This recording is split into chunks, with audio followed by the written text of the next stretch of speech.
guys, good afternoon and welcome back to my YouTube channel, and this is Lilian Over Channel. And for today's vlog guys, ay magluluto tayo ng paksiw na itong isda guys. Oh, marot yata to. Marot, wala nang ulo kasi pinalinisan na to ng amo ko guys doon sa palengke ng pagbili niya. Siya ang nagbili niyan guys, yung amo ko. So ayan guys, ang ating ingredients. So may ginger tayo, garlic, onion, siyempre may chicken powder and salt. May ano tayo, suka at saka black pepper. Siyempre ang ating fish na paksiw. So ayan yung oil, mamaya tayo maglagay pag malapit ng maluto guys ang ating paksiw. So ayan guys, let's start guys at i-prepare na natin.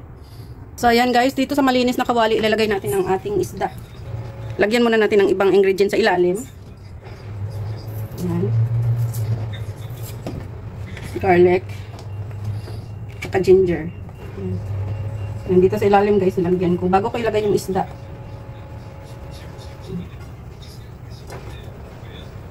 Para at least ilagay ko na lang sa ref pag hindi maubos, or bukas dadalhin ko yung iba sa holiday ko, yun sa mga kasama ko para may dagdag ulam pa kasi yung kapatid ko naman ay may alimango daw siyang 5 piraso doon guys. So ayan, nalagay na natin, na salansa na natin. So ilagay na natin ang ibang mga ingredients. Ayan. Siyempre ito yung ating ingredients, yung garlic, yung ginger, natira. Ayan. Siyempre yung onion natin.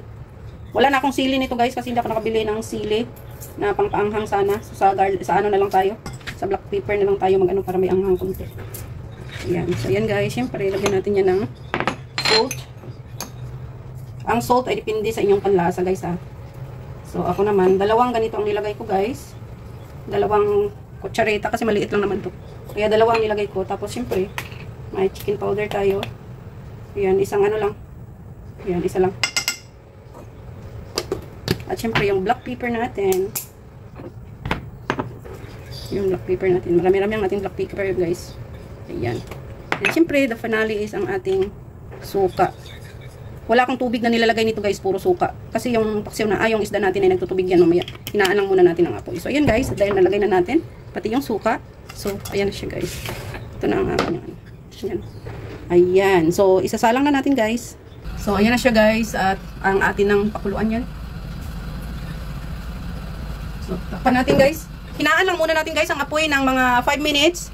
Tapos, saka na natin lakasan kung naka-ano na yung water ng isda kalabas. Kasi hindi ako naglagay ng tubig dyan guys. Sige, see you later guys. So, ayan na siya guys. Lagyan na natin ng oil. Kasi, luto na ito guys.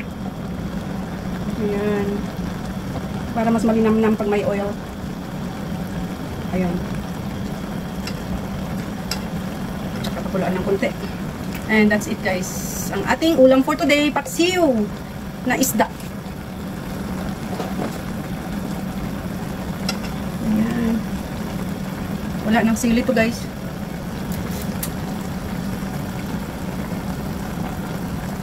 Ayan, luto na yan guys. Thank you so much for watching.